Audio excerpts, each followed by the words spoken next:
लहान मुलाला आई कडेवर घेते, परंतु बाप असा व्यक्ती की बाप कडेवरती न घेता तो आपल्या खांद्यावरती घेऊन हे सर्व जग दाखवत असतो. आई आपल्याला जगाबरोबर चालायला शिकवते, आपल्या हाताला धरून चालायला शिकवते, परंतु बाप असा व्यक्ती की स्वतः काबाड कष्ट करून आपल्याला शिकवतो. त्या शिकवत असताना बाप आपल्या नजरेसमोर येत नाही.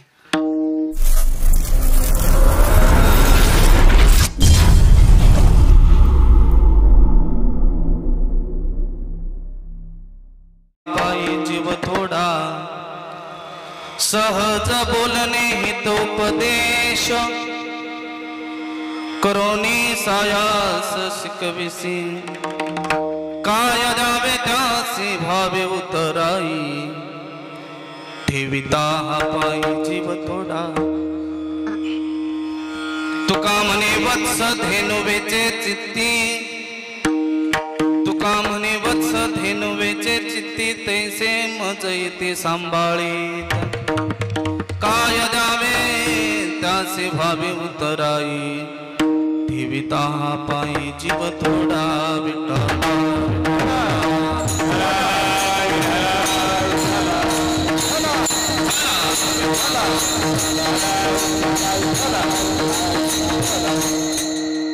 समचरण सरोजम सांद्रनीलाभुधावं जगन निहित पाणी मंडनं मंडनानां तरुण तुलसी माला कंदनं कंजनेत्रं सदयदवलहासं विठ्ठलं चिन्तयामि.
पांडुरंगा करो प्रथम नमन दुसरे चरणा संतांचिया त्यांच्या कृपा दाने कथेचा विस्तारो बाबाजी सद्गुरु दास तुका जयांचे केलिया स्मरण होय सकळ विद्यांचे अधिकरण तेची वंदो श्री चरण श्री गुरूंचे ते नमस्कारो आता.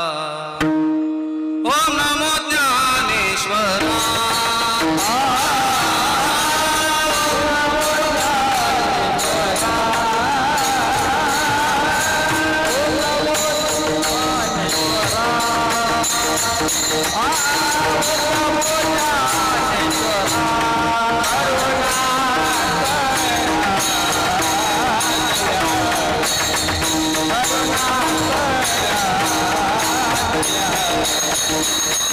करुणा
ओम नमो ज्ञानेश्वरा करुणा करा दयाळा तुमचा अनुग्रह लादुलो पावन झालो चराचरी नमो सद्गुरु तुकया ज्ञान दीपा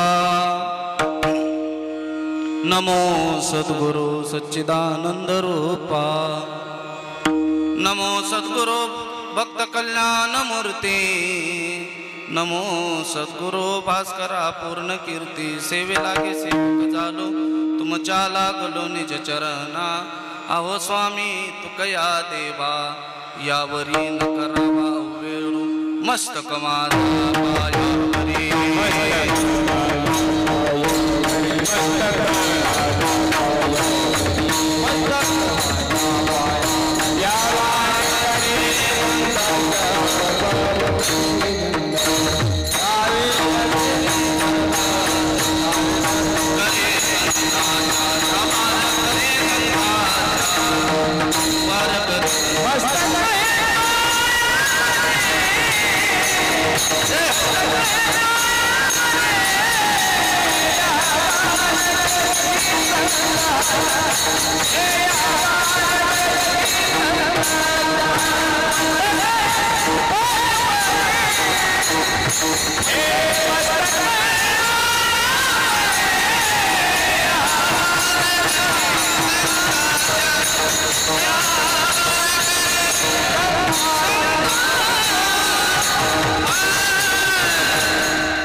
मस्तक माझा पायावरी यावर करी संतांच्या सच्चिदानंद रूपाय विश्वोत्पत्त्यावितवे तापत्रय विनाशाय श्रीकृष्णाय वयं नमः वंशीभूषित करानवनीरगाभा पीतांबराधरनबिंब फलादरोष्ठा पूर्णेन्दु सुंदर मुखादर विंद नेत्रम कृष्णात् किमपि तत्त्वमहं न जाने लोकाभिरामं रणरंगधीरं राजीव नेत्रं रघुवंशनाथं कारुण्यरूपं करुणाकरन्तं श्रीरामचन्द्रं शरणं प्रपद्ये मनोजवं मारुततुल्यवेगं जितेन्द्रियं बुद्धिमतां वरिष्ठं वातात्मजं वानरयूथमुख्यं श्रीरामदूतं शरणं प्रपद्ये काय सांगू आता संताचे उपकार मज निरंतर जागविसी काय द्यावे त्याचे भावे उतराई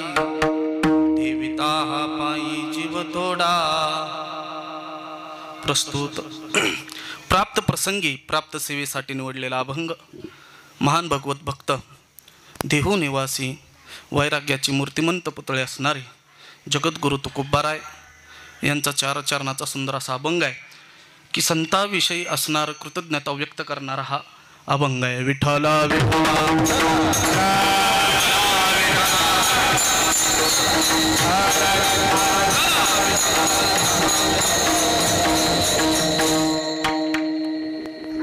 या अभंगामध्ये तुकोबाराय कृतज्ञता व्यक्त करतात.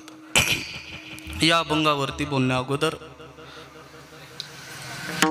छोटासा परिहार द्यायचा तो म्हणजे असा की आज या ठिकाणी प्रथम पुण्यस्मरण वर्ष श्राद्ध कैलासवासी संपतराव खंडेराव काकडे नाना यांचं प्रथम पुण्यस्मरण वर्ष श्राद्ध या ठिकाणी आज आहे आणि त्या निमित्ताने सर्व काकडे कुटुंबियांनी सुंदर अशा प्रकारचं नियोजन या ठिकाणी हरिनाम संकीर्तन याचं आयोजन आणि त्या निमित्ताने आजचा हा अभंग या सेवेसाठी निवडलेला आहे. विठ्ठला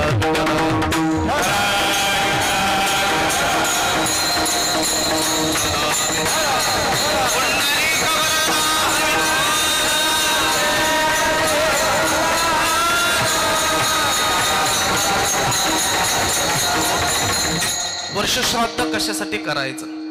आपल्या वैदिक धर्मामध्ये शास्त्राने आपल्याला काय कर्म करायला सांगितलेले आहेत. त्यापैकी 4 कर्म आहेत. नित्यकर्म, नैमित्तिक कर्म, काम्य कर्म आणि प्रायश्चित्त कर्म. रोज सांगितलेलं आहे कर्म करायला. सकाळी लवकर उठून स्नान संध्या करायचे. स्नान झाल्यानंतर देवपूजा, त्यानंतर ग्रामदेवताचं दर्शन. हे प्रथम आपल्याला कर्म करायला सांगितलंय, त्याला नित्यकर्म असं म्हणतात. दुसरं कर्म आहे नैमित्तिक कर्म. ते आज आहे, काहीतरी निमित्त घेऊन आलेलं असतं. हे कर्म काहीतरी निमित्त घेऊन आलेलं असतं, त्याला नैमित्तिक कर्म म्हणतात.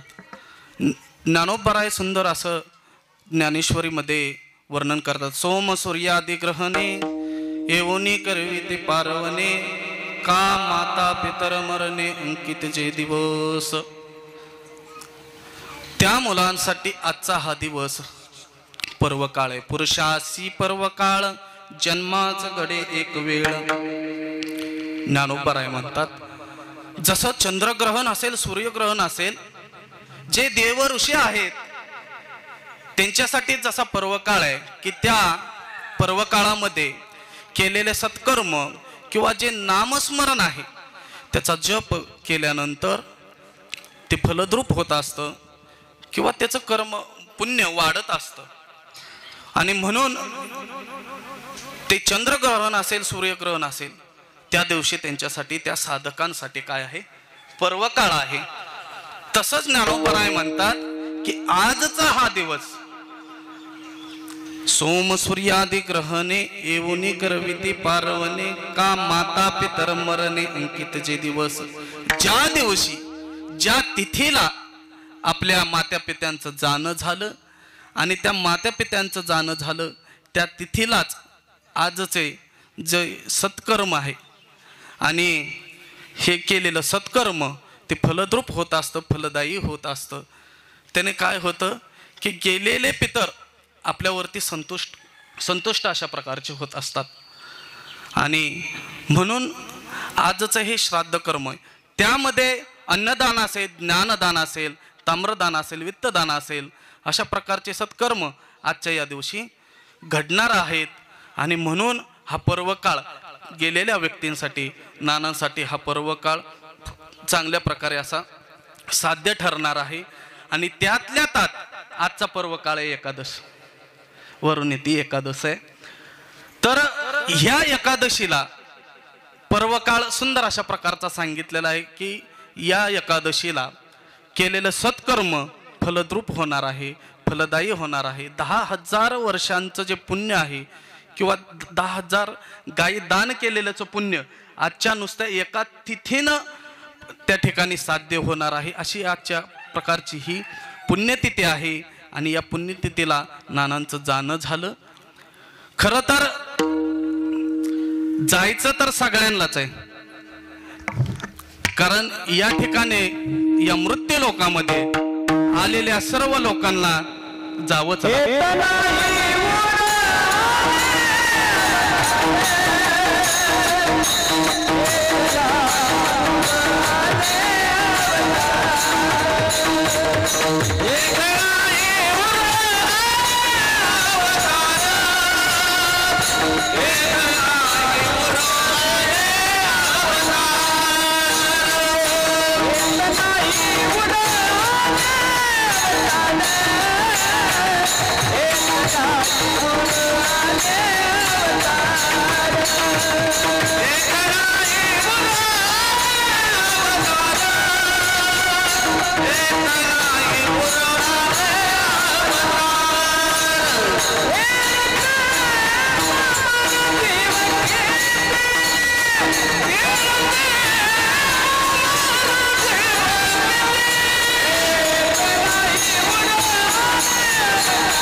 येत नाही उर आले अवतार, एरते पामर जीव किती. आलेल्या प्रत्येक जीवाला एक ना एक दिवस इथं जावंच लागणार आहे. म्हणून या ठिकाणी नानांचं जाणं झालं, त्यांना देवाज्ञा झाली. आज त्यांचं श्राद्ध कर्म आहेत आणि या श्राद्ध कर्मानिमित्त आज या ठिकाणी कार्यक्रमाचं आयोजन आहे. या कार्यक्रमासाठी सर्व उपस्थित गुणीजन मंडळी, त्यामध्ये हरिभक्तीपरायण आपल्या फलटण तालुक्याचं वैभव, वारकरी संप्रदायातील एक आजच्या या सध्याच्या काळातले आमचे ते ज्येष्ठ मार्गदर्शक आहेत. सुंदर अशा प्रकारच्या वारकरी चाले असतील, कीर्तनाचं मार्गदर्शन असेल आणि संप्रदायाचं वैभव असणारं आमचं अनिलजी महाराज कोळेकर या ठिकाणी उपस्थित आहे. महाराजांचं या ठिकाणी आभार. त्याचबरोबर आपल्या फलटण तालुक्याचं वैभव पूर्ण महाराष्ट्रामध्ये नावजत गावजत असणारं हे वैभव आहे. मृदंगमणी माऊली महाराज कोरडे हेही या ठिकाणी उपस्थित आहेत. त्याचबरोबर आमचे सहकारी, आमच्या नित्यनेमाने बरोबर असणारे आमचे अनिल महाराज कातोरे असतील, त्याचबरोबर गायकवाड आप्पा असतील, सतीश तात्या असतील, बाळनाना असतील, प्रकाश ससाने, त्याचबरोबर परतडे महाराज, त्याचबरोबर शिंदे महाराज हेही या ठिकाणी उपस्थित आहेत. विनेकरी म्हणून आमचे जगताप आबा ही या ठिकाणी उपस्थित आहे, त्यांचंही मनापासून आभार. त्याचबरोबर या कार्यक्रमासाठी विशेषतः पहिल्यांदाच वर्षश्राद्ध कर्माला आणि या कार्यक्रमाला आपल्या तरडगावचं असणारं वैभव गौरव महाराज कुलाळ हे या ठिकाणी उपस्थित आहे. या यूट्यूब चॅनेलच्याद्वारे बाळूमामाच्या नावानं चांगलं हे यूट्यूब चॅनल आत्ता चालू असणारं हे कीर्तन आणि तेही या ठिकाणी उपस्थित आहे. आज या ठिकाणी यूट्यूबला कीर्तन शूटिंग होत आहे आणि त्यानिमित्ताने आपण सर्व काकडे परिवाराचे अपतेष्ट नातेवाईक, गावातील सर्व उपस्थित प्रतिष्ठित नागरिक, या कार्यक्रमासाठी उपस्थित असणारे सर्व भावी भक्त आपल्या सर्वांच्या चरणावरती वंदन करतो आणि कीर्तन सेवेला सुरुवात करतो.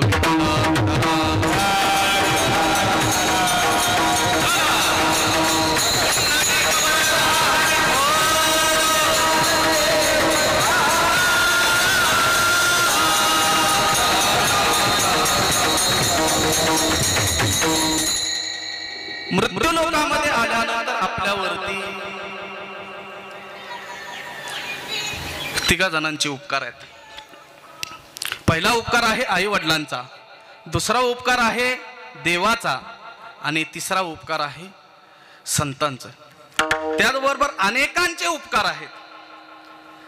पहिला उपकार आहे नदीचा. नदी आपल्याला काय करते, त्या ठिकाणी उगम पावल्यानंतर झाडं झुडपं असतील सर्व, त्याचबरोबर मनुष्यांचं जनजीवन पाण्यावरती आहे आणि या सर्वांवरती उपकार करत आणि ती त्या ठिकाणी समुद्रावर जाऊन सामावते, मिळते. त्याचबरोबर उपकार आहेत गायीचे. गायीचे किती उपकार आहेत की आपल्याला देशी गाय हे दूध देऊन आपल्यावरती आत्ता सध्याच्या युगामध्ये असणारी देशी गाय ही पवित्र गाय आणि या देशी गायीचं दूध पवित्र आहे आणि त्यामुळं आपल्या मुलांना आपल्याला सुदृढ बनवते. तिचं एक उपकार आहेत. त्याचबरोबर आपल्यावरती आपल्या दिलेल्या शरीराचं मोठे उपकार आहेत. म्हणजे आपलं जे शरीर आहे हे कशासाठी आहे, म्हणजे की या ठिकाणी असणार जवान जो सीमेवरती आता लढत आहे त्यांचे एक आपल्यावरती असणारे उपकार आहेत.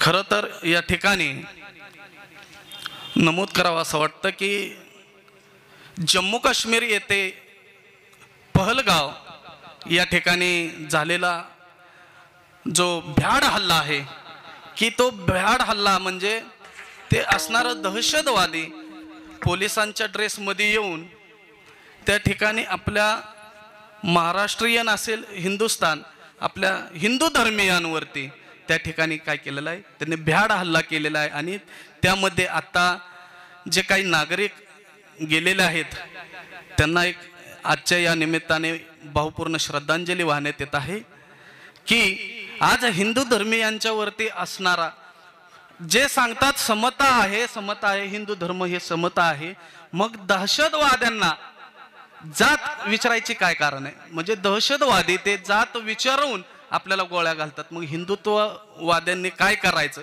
किंवा जे हक्काने सांगतात की दहशतवाद्याला काय या ठिकाणी जात नसते आणि ते जातच विसरून आपल्याला गोळ्या घालतात, ह्याचं करायचं काय?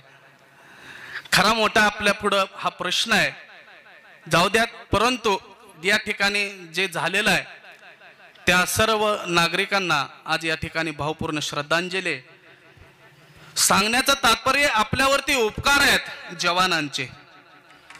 पहिला उपकार सांगितला आई वडिलांचा. आई वडिलांचे किती उपकार आहेत? आपल्याला हा नरदेह दिलेला आहे, आपल्याला जन्माला घातलं, हा मोठा उपकार आहे. त्यानंतर देवाचे उपकार आहेत. दिले इंद्रिय हात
हातपाय कान डोळे मुख बोलाया वचन तेने तू जोडशी नारायण नासी जीव.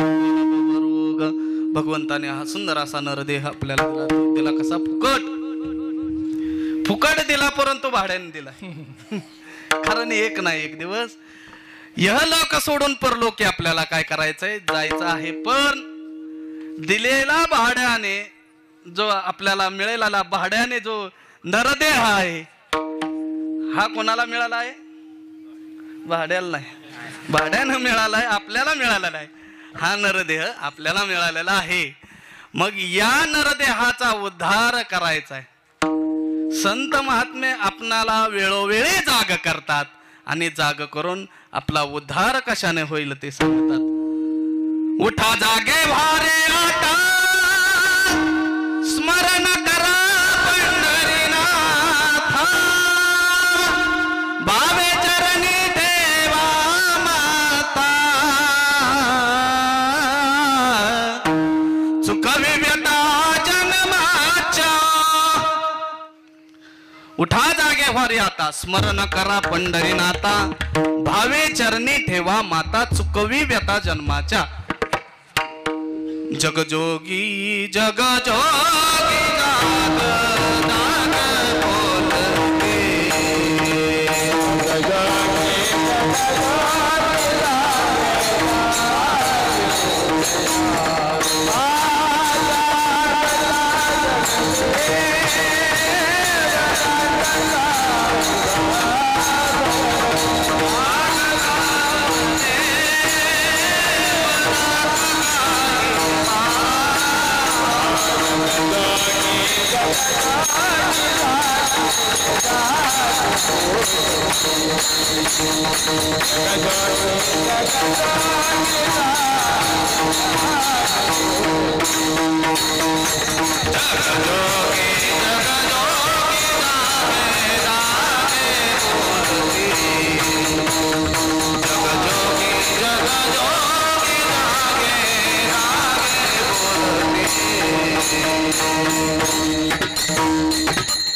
जगजोगे जगजोगे जागे जागे बोलते संत महात्मे आपल्याला काय करतात, वेळोवेळी जाग करतात.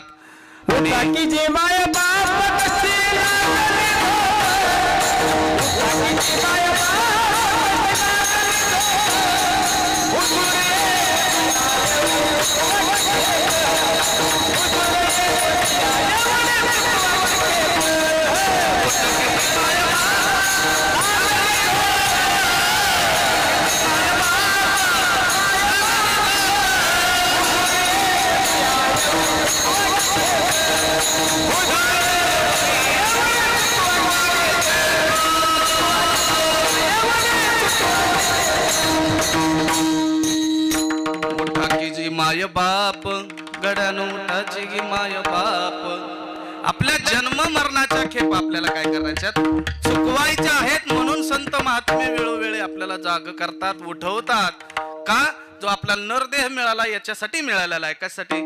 की या ठिकाणी आपल्याला नरदेह मिळाला आहे भजनासाठी. त्या ठिकाणी मनुष्याने भजनच केलं पाहिजे.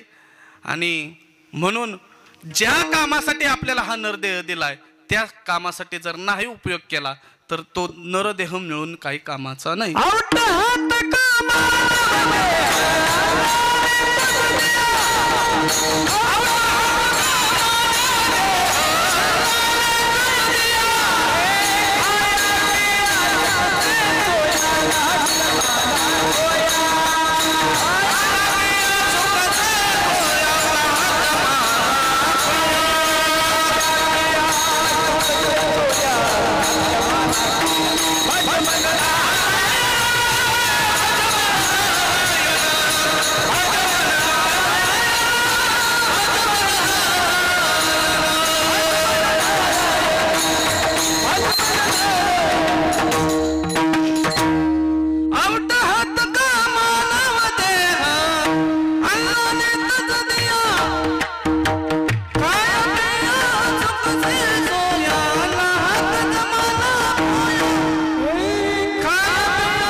भजमन नारायण भजमन नारायण भजमन नारायण भजमन नारायण.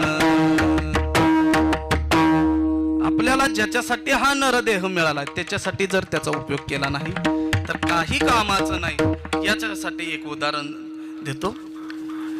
आता यात्रेचे दिवस आहेत आणि यात्रेला पहिलवानांचा आखाडा आहे. त्या आखाड्यामध्ये पहिलवान अगदी 50-50 हजाराच्या कुस्त्या मारतो. असाच एक पहिलवान कुस्त्याचा आखाडा संपला. संध्याकाळी चांगली झुंजमुंज झाली, एकदम संध्याकाळ सायंकाळ झाली.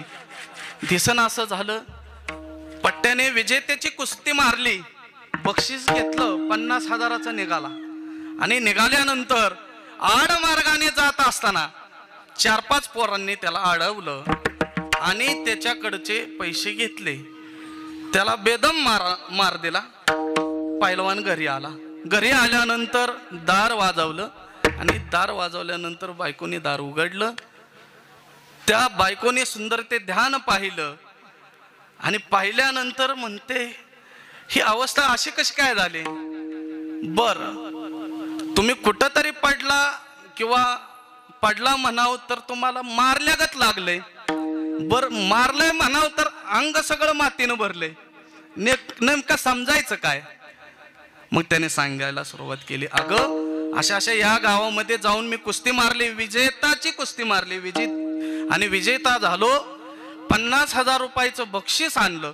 पण येताना काय झालं, आडमार्गाला मला 4-5 जणांनी अडवलं. अडवल्यानंतर माझ्याकडचं पैसे घेतले आणि मला मारलं. अहो तुम्हाला काहीतरी वाटाय पाहिजे. बायको म्हटली, तुम्ही सरळ तोंडाने सांगताय की मला 4-5 जणांनी अडवलं, तुम्ही प्रतिकार करायचा, तुम्ही मारायचं ना त्यांना. हे म्हणला पट्ट्या पैशाशिवाय कुस्ती खेळतच नाही, मग खा मार. हो म्हणजे ज्याच्यासाठी आपल्याला हा नरदेह दिला त्याच्यासाठी जर आपण ते वापरलं नाही तर त्याचा उपयोग नाही. म्हणून संत महात्मे म्हणतात ज्याच्यासाठी आपल्याला हा नरदेह मिळालाय ना त्याच्यासाठी त्याचा उपयोग करायचा. विठ्ठल विठ्ठल.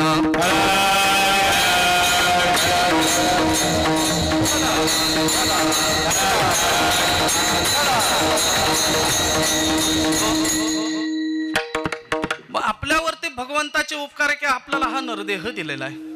तिसरा उपकार सांगितला मी संतांचा. संतांचे किती उपकार आहेत आपल्यावरती. जसं चंदन स्वतः झिजवून दुसऱ्याला सुगंध देतं. परीस, त्या परिसाला जर लोखंडाचा जर स्पर्श झाला तर त्या लोखंडाचं सुद्धा परीस होतं. तसं संत महात्मे याच्यासाठीच येथे आलेले. कशासाठी? येथे उपकार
येते उपकारासाठी आले गरजा वैकुंठे असतानाच आम्ही मूळचे कुठले?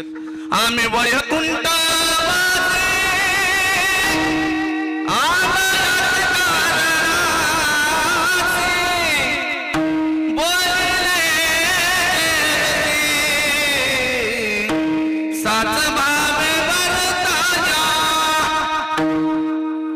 आम्ही वैकुंठवासी आलो याचे कारण असे की आम्ही वैकुंठातूनच या कारणासाठी, कशासाठी आलोय? आपल्याला उपदेश करण्यासाठी. मग आपण त्यांनाच विचारू की संत महात्म्यांचे काय उपकार आहेत. अभंगाच्या पहिल्या चरणात काय सांगू आता संतांचे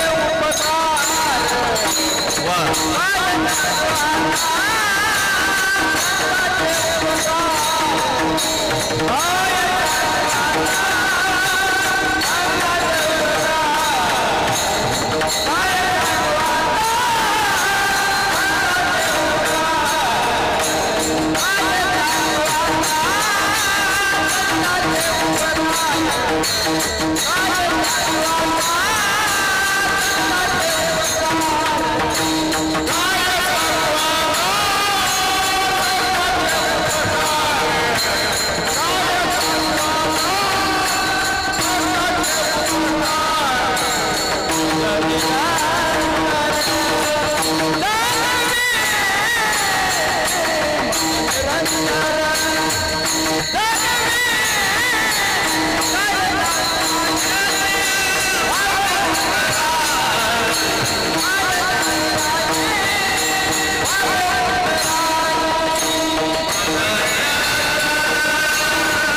तुकोबारायांना प्रश्न विचारला, काय सांगू आता संतांचे उपकार. तुकोबारायांनी परत आपल्यालाच प्रश्न विचारला, काय सांगू आता संतांचे उपकार. किती उपकार आहेत. पहिल्यांदा सांगितलं, पहिल्यांदा सांगून गेलो की पहिला उपकार आहे आई वडिलांचा आहे, दुसरा उपकार आहे देवाचा, आणि तिसरा आहे संतांचा. पहिला उपकार आहे आई वडिलांचा. आईचा किती उपकार आहे. लेकुराचे हित वाहे माऊलीचे चित्त, ऐसी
करेला भाविना प्रीती, करेला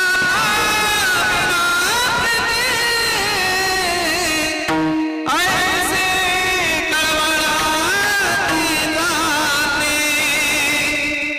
ऐसे कळवळाती जाते, ऐसी कळवळ्याची जाती. करेला भावेन प्रीती, पोटी भारव आहे त्याचे सर्वस्व ही साहे. ज्या वेळेस तिला कळतं की आपल्या आपल्या गर्भामध्ये गर्भधारणा झालेली आहे, तेव्हापासून पोटे भारव आहे त्याचे सर्वस्व ही साहे. त्याच्यासाठीच सगळं सर्वस्व. आपल्या आवडीचे पदार्थ असूनही खात नाही का, तर त्या आपल्या पोटामध्ये काय गर्भ आहे, त्या गर्भाची तिथूनच तिनं हिताचा विचार केला. म्हणून लेकुराचे हित वाहे माऊलीचे चित्त, ऐसी कळवळ्याची जाती करेला भावेन प्रीती. हे झाले आईचे उपकार. आईचे उपकार एवढ्या थोडक्यामध्ये आणि कमी शब्दामध्ये सांगता येणार नाहीत, परंतु आपल्याला टायमिंग सुद्धा भरपूर झालेला आहे. आईचे उपकार वडिलांचे तितकेच उपकार आहे. कारण आपल्यावरती उपकार आहेत की ज्या वेळेस अचानक बापाचं त्या ठिकाणी असणार आपल्यावरती प्रेम, की बाप रागवून सांगतो त्याच्या पाठीमागचं हित असतं. आई मायेने सांगते, परंतु बाप त्या ठिकाणी काय सांगतो, रागावून बोलतो. परंतु जर आपण आता यात्रेचे दिवस आहेत, यात्रेच्या दिवसामध्ये लहान मुलाला आई कडेवर घेते, परंतु बाप असा व्यक्ती की बाप कडेवरती न घेता तो आपल्या खांद्यावरती घेऊन हे सर्व जग दाखवत असतो. आई आपल्याला जगाबरोबर चालायला शिकवते, आपल्या हाताला धरून चालायला शिकवते, परंतु बाप असा व्यक्ती की स्वतः काबाड कष्ट करून आपल्याला शिकवतो. त्या शिकवत असताना बाप आपल्या नजरेसमोर येत नाही, परंतु बाप अशी व्यक्ती आहे की तो यात्रेला जर गेला तर बरोबरीने नाही नेत, आपल्या खांद्यावरून सर्व हे जग दाखवत असतो. हे बापाचे उपकार आहेत. आणि किती उपकार आहेत की आपल्या या कुटुंबावरती असणारे, आज या कुटुंबाचा बाप या ठिकाणी हरपलेला आहे. आपल्या तीनही मुले असतील, तीनही मुलांना सांभाळून त्यांच्यावरती योग्य संस्कार करून आपापल्या घरी त्या मुली आत्ता सध्या नांदत आहेत आणि त्यांना पूर्ण कष्टाने या ठिकाणी त्यांना वाढवून त्यांच्यावरती खऱ्या अशा अर्थाने त्यांच्यावरती काय आहेत, उपकार आहेत. हे बापाचे उपकार शब्दाने आपल्याला सांगता येणार नाही आणि काही करून ते फिटणार नाही. तर आजचा हा दिवस म्हणजे कृतज्ञता व्यक्त करण्याचा दिवस आहे. ते आपल्या गेलेल्या वडिलांच्या प्रित्यर्थ आजचं हे नामसंकीर्तन आहे. कारण या नामसंकीर्तनाने, कारण नामसंकीर्तन साधन पै सोपे जळतील पापे जन्मांतरीचे असणारे अशा उद्धार करणारा हा सोहळा आहे. तो कृतज्ञता व्यक्त करणारा आहे. आई वडिलांचं एवढं मोठं त्या ठिकाणी उपकार आहेत, परंतु हे उपकार कमी वाटायला लागले. तुकोबराय काय म्हणतात की आई वडिलांचे उपकार आहेत, परंतु आई वडील फक्त आपल्याच लेकरासाठी उपकार करतात. आपल्याच फक्त लेकराचा काय करतात, सांभाळ करतात. दुसऱ्याच्या बघा तुम्ही, उन्हामध्ये जर मुलं खेळत असतील तर आई हाक मारते, बाळ्या इकडे ये, आणि सावलीत मर. पण ते काय पोरग म्हणतं, आई तो खेळतोय ना त्याला मरू दे, तू सावलीत ये. हे आई हे आईचं काय आहे की आपल्या लेकराविषयी असणार हित आहे, परंतु दुसऱ्याच्या लेकराविषयी हित नाही. आईचं झालं, वडिलांचंही तसंच झालं. म्हणजे तो कुठंतरी दृष्टांत कमी वाटायला लागला. दुसरा उपकार सांगितला देवाचा उपकार आहे. देवाचे उपकार आहेत, पण देवाचे कसे उपकार आहेत, भक्ता राखे पाया पासी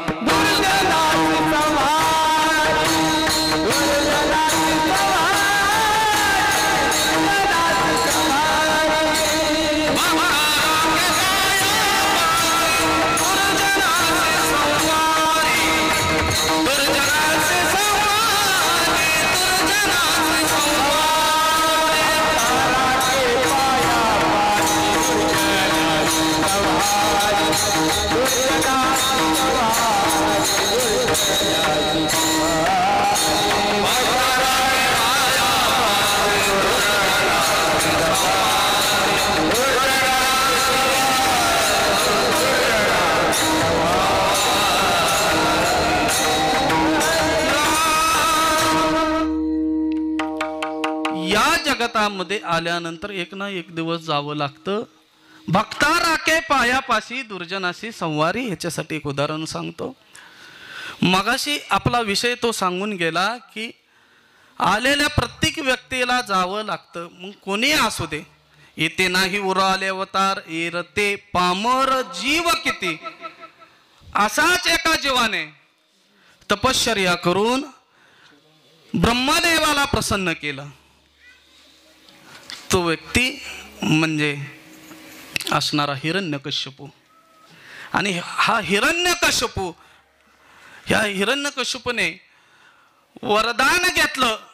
पहिल्यांदा ब्रह्मदेवाला प्रसन्न केलं आणि ब्रह्मदेव प्रसन्न झाल्यानंतर ब्रह्मदेवाला सांगितलं, ब्रह्मदेवा मला काय अमरत्व पाहिजे. त्यावेळेस ब्रह्मदेव म्हटला, मलाच खुर्ची सोडायला लागते म्हणला दर 5 वर्षाला. तुला कुठला अमरत्व देऊ. कारण ब्रह्मदेवाला सुद्धा त्याचा जो कार्यकाल आहे, कार्यखंड आहे, तो झाल्यानंतर त्याला सुद्धा या मृत्यू लोकामध्ये यावं लागतं, खाली यावं लागतं. तुला अमरत्व देऊ शकत नाही, सरळ सरळ सांगितलं. मग त्यात सुद्धा तोडजोड केली. काय केलं, हिरण्यकश्यपूच तो दैत्याच गडी. त्याने काय केलं, मग एक काम करा, मग काय करा की मला वरदान द्या. काय द्या, मला पशुकडून नको, मनुष्याकडून नको, आत नको, बाहेर नको, शस्त्राने नको, अस्त्राने नको, आणि अशा प्रकारचे वरदान मागून घेतले. परंतु अशा प्रकारचे वरदान मागितल्यानंतर तो भगवंताला त्याच्यासाठी काय करायला लागला, अवतार घ्यायला लागला. मग तो किती चतुर आहे. चतुरात शिरोमणी कुणाला वंदाती खानी मुकुट सकळा मनी धन्य तोची विठोबा. भगवंत किती चतुर आहे. भगवंताला वाटलं आपण अवतार घ्यायचा, परंतु ह्याला ह्याच्याच घरच्यातल्यांना किंवा ह्याच्याच घरी ह्याला मारणारा करायचा. मग भक्त प्रल्हाद, त्या ठिकाणी भक्त प्रल्हादाला गर्भधारणा केली, परंतु कशी केली? ह्याला आशीर्वाद दिल्यानंतर ह्याने इतका हाहाकार माजवला की प्रत्येक देवाला सर्वांना काय करू लागला? मारू लागला, झोडू लागला. अशा प्रकारे त्यांचं सर्व हिसकावून घेऊ लागला. आणि त्यानंतर इंद्राला असं वाटलं की आता ह्याचा कसा तरी बंदोबस्त केला पाहिजे. मग ह्याच्या मंडळीलाच आपण पळवून नेऊ. कुणाला? कयाधूला. आणि कयाधूला नेत असताना त्या ठिकाणी संत आले, संत महात्मे आले, नारद मुनी आले. आणि नारदाने सांगितलं, हे म्हटला इंद्र देवता, हे तू काय करतो? म्हटलं हे या कयाधूला काय करू नको, घेऊन जाऊ नको. का?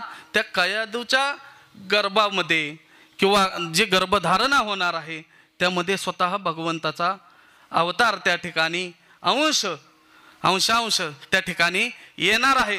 त्यामुळं तू काही नेऊ नको. मग ती कयाधू माता आणि तिच्यावरती त्या ठिकाणी नामधारक अशा प्रकारचं नाम त्या ठिकाणी दिलं. आणि ते नारायण नाव त्या कयाधूने त्या ठिकाणी घेतलं.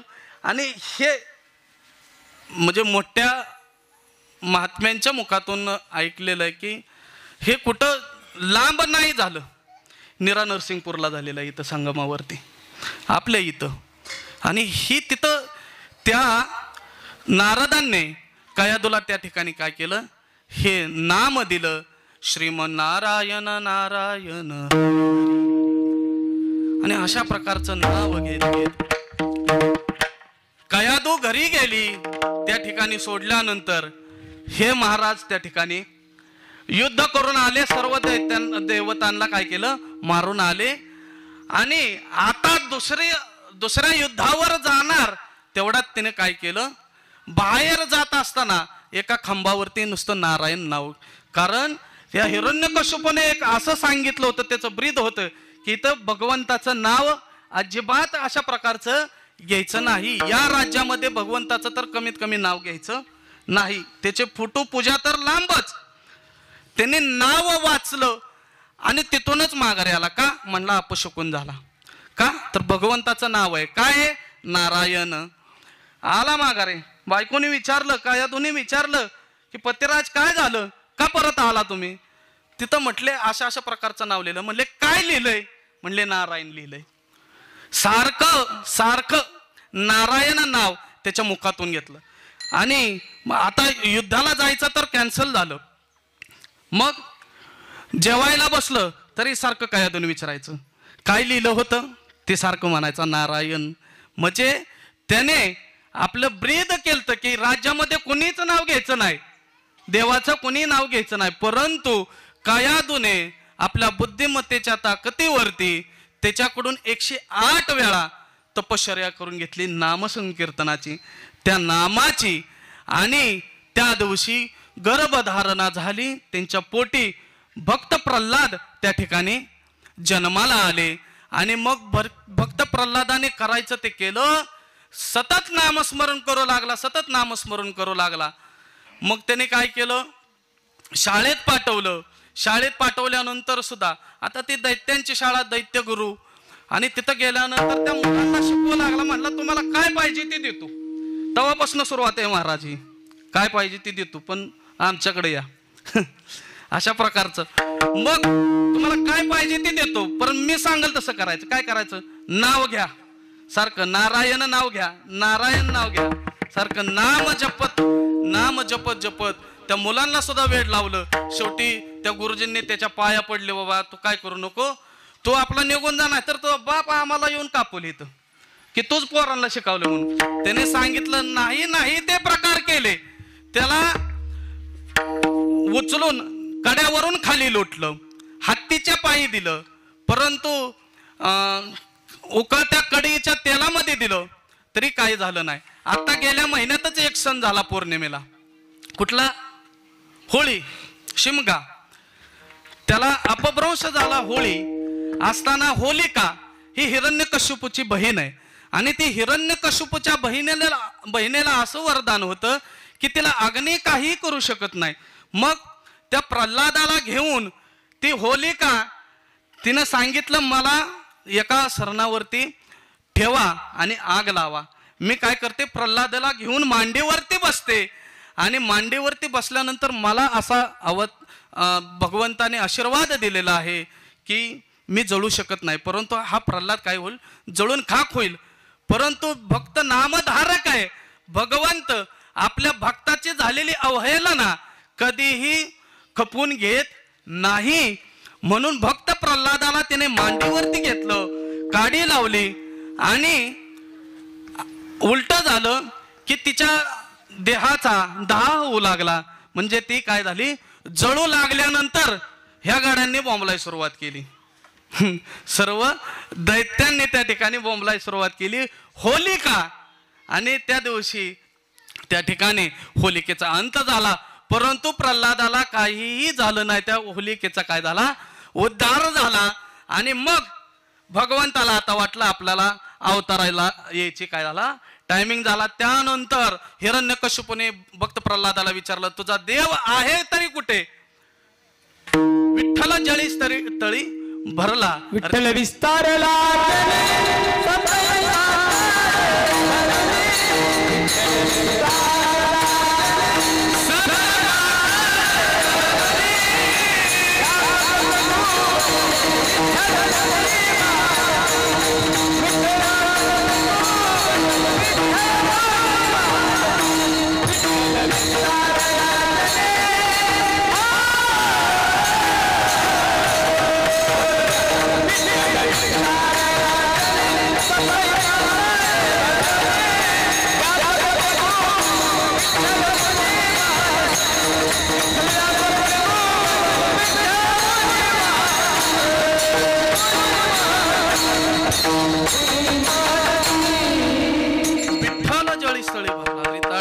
नाही उरला, कुठं नाही माझा भगवंत, सगळीकडे आहे. म्हटले या खांबात आहे का? खांबामध्ये सुद्धा आहे. म्हटले लात मारा. आणि खांबावरती लात मारल्याबरोबर भगवान नरसिंह तिथं प्रगट झाले आणि त्या हिरण्यकश्यपूला जसं त्यानं वरदान मागितलं तशा प्रकारे त्याला उचलला. भगवंताचा अवतार झाला. इथून खाली मानेपासून वर सिंहाचं आणि मानेपासून पूर्ण धड मनुष्याचं, म्हणजे मनुष्याकडून नाही प्राण्याकडून नाही, दोन्हीही त्यांनी समतोल राखून या ठिकाणी हिरण्यकश्यपूचा काय केला, वध केला. सांगायचं काय, भक्ता राखे पायापाशी आणि दुर्जनाशी संवारी. भक्ताला त्या ठिकाणी त्याचा उद्धार, भक्ताला पायापाशी लागून आपल्या असणारा हिरण्यकश्यपूचा काय केला, उद्धार केला. अशा प्रकारे देव सुद्धा, देवाचे सुद्धा उपकार कमी वाटले. म्हणून तुकोबाराय म्हणतात, काय सांगू आता संतांचे उपकार, किती संतांचे उपकार, मजा निरंतर जागविशी, सारखं मला जाग ठेवण्याचं काम करतात. मग अशी सांगून गेलो, जगजोगी जगजोगी जागे जागे बोलती, जागता जगदेव राखा काय भाव, अवघा क्षेत्रपाळ पूजावा सकळ, पूजापत्र काय फल पुष्पतोय, बहुता देसा फेरा आला या नगरा, नका घेऊ बार धर्म तोची सार, जगजोगी जगजोगी जागे जागे बोलते विठ्ठला विठ्ठला.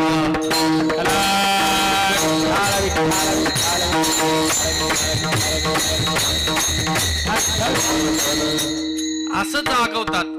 मग तुकोबरायांना साधकाने विचारलं, अजून काय करतात? हे अभंगाच्या दुसऱ्या चरणात काय द्यावे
काय द्यावे त्यासे व्हावे उत्तराई, ठेविता हा पायी जीव थोडा, काय सांगू आता संतांचे उपकार, मज निरंतर दागविसी. काय सांगू आता संतांचे उपकार, किती संतांचे उपकार आहेत, खूप अशा प्रकारचे उपकार आहेत.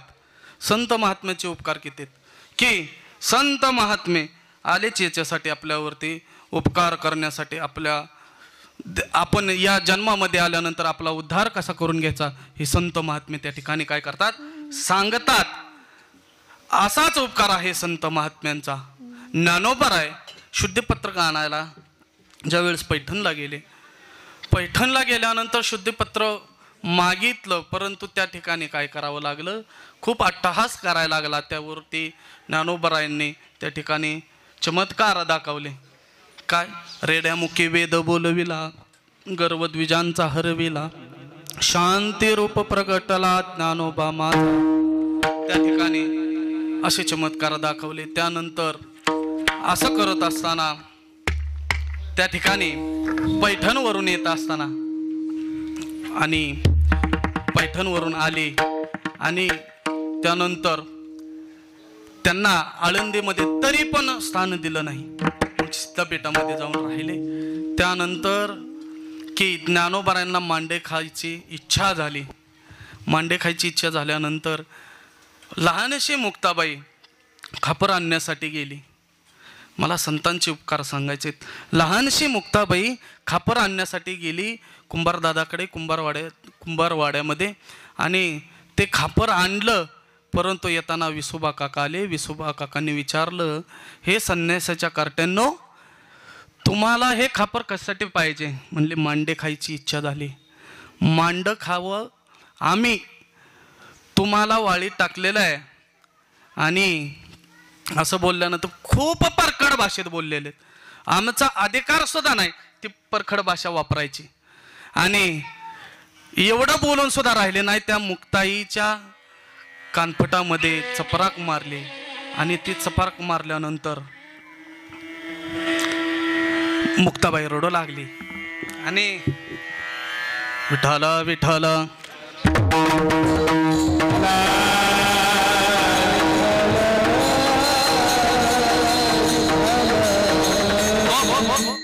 आणि मुक्ताबाई रडू लागल्यानंतर रडत रडत रडत सिद्धीपेठामध्ये गेली. ज्ञानोबराय वाट बघत होते, आता माझी मुक्ताई येईल आणि माझी मुक्ताई आल्यानंतर आपण सुंदर असे मांडे करून खायचे. आणि मग पाहिलं तर मुक्ताई आली, परंतु तिच्या हातामध्ये काहीच नाही. आता काय करायचं? मग ज्ञानोबरायांनी जवळ घेतलं. पाहिलं, जवळ आल्यानंतर तर गालावरती 4 बोट उमटलेले आहेत. त्यांचं विचारायचं धाडस नाही झालं, परंतु विचारावं लागलं. मुक्ताई म्हणले, काय झालं? त्यांनी सांगितलं की दादा, म्हटले, मी कुंभारवाड्यातून घेऊन येत असताना, खापर घेऊन येत असताना तिथे विसोबा काका आले आणि त्या विसोबा काकांनी विचारलं की खापर कशासाठी पाहिजेत? आम्ही सांगितलं, मला मांडे खायची इच्छा झाली. माझ्या ज्ञानदादाला मांडे खाण्याची इच्छा झाली आहे. आणि त्यावरती काका बोलले की अरे, तुम्ही संन्यासाचे कार्टे आहात, मांडे खावे तर आम्ही. आणि मग एवढं बोलून सुद्धा राहिले नाहीत, त्यांनी माझ्या कानपटात मारली. हा सगळा प्रकार ऐकल्यानंतर ज्ञानोबरायांना वाईट वाटलं. ते उद्विग्न अशा प्रकारची झाली. ज्ञानोबराय आपल्या ताटीमध्ये गेले आणि ताटीचं दार लावून घेतलं. ताटीचं दार लावून घेतल्यानंतर आता मात्र श्री गुरु निवृत्तीदादा त्यांनी विचार केला की ज्ञानोबरायांनी जर असे या भक्तांवरती, या समाजावरती जर रागवून असे जर ताटे लावून जर बसले, आत्ता समाधीस्थ जर झाले, तर या समाजाला उपदेश कोणी करावा? जे खळांचे व्यंकटी सांडो तया सत्कर्मे रती वाढो, भूता परस्परी पडो मैत्री जीवांचे. जे खळ आहेत आणि सज्जन आहेत, यांच्यावरती उपकार कोण करणार, यांना उपदेश कोण करणार. म्हणून मुक्ताईला सांगितलं, जा मुक्ताई ताटीचं दार उघड, ज्ञानदादाला आवाज दे आणि उठव. आणि मग तिथं त्या ठिकाणी मुक्ताई गेल्या आणि ज्ञानदादाला उपदेश करू लागल्या. योगी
मुक्ताई आई साहेब म्हणू लागले, योगी पावन मनाचा साहे अपराध.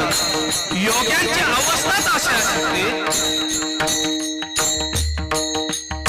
योग्यांची अवस्था अशी असते, योगी पावन मनाचा साहे अपराध जनाचा. अपराध त्या ठिकाणी किती अपराध केले, परंतु ते अपराध सहाय्य करून आपल्याला या जीवनात, या मनुष्यांना, या मनुष्य लोकांमध्ये सर्वांना उपदेश करून आपल्याला काय करायचंय, या जगताचा उद्धार करायचाय, असे मुक्ताई म्हणू लागली.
साहे अपराध जनाचा.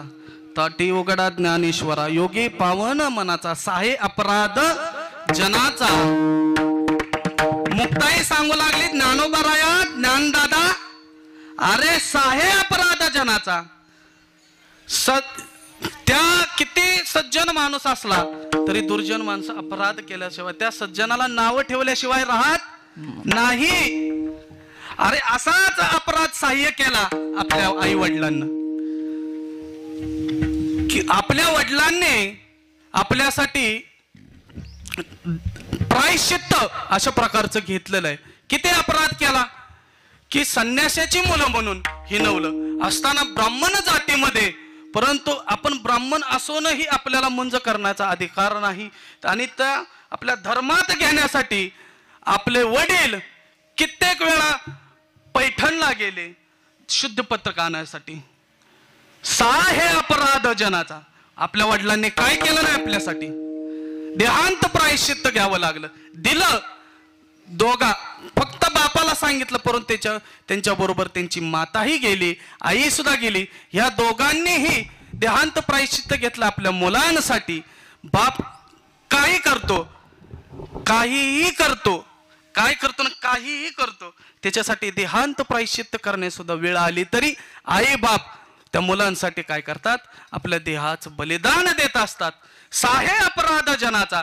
मुक्ताईने उपदेश केल्यानंतर ज्ञानोबरायांनी काय केलं, दरवाजा ताटी उघडली आणि नंतर मग आपल्या पाठीवरती मांडे भाजले आणि सर्वांना खाऊ घातलं. आणि हे पाहिलं विसोबा काकांनी. एका अडगळीतून पाहिल्यानंतर विसोबा काका त्या ठिकाणी त्यांना मोह आवरला नाही. तेच मांडे खाण्यासाठी, की जे मांडे खाण्यासाठी खापर मिळवलं नाही, तेच मांड खाण्यासाठी परत विसोबा काका त्या ठिकाणी त्यांच्या पंक्तीला आल्यानंतर त्या ठिकाणी ज्ञानोबरायांनी त्यांचा धिक्कार नाही केला, त्यांना आपल्यात घेतलं आणि तोच विसोबा खेचरांना त्यांचा उद्धार केला. अजून काय करायला पाहिजे. संतांची खूप अशा प्रकारचे उपकार आहेत. म्हणून काय सांगू आता संतांचे उपकार. मजा निरंतर जागविसी, काय द्यावे त्यासे व्हावे उत्तराई. ठेविता हा पायी जीव थोडा, सहज बोलणे हितोपदेश करुणे सायास शिकविसी. काय द्यावे त्यासे व्हावे उत्तराई. ठेविता हा पायी जीव थोडा. सहज बोलण्यातून त्यांचं हित कशात होईल हे सांगणारे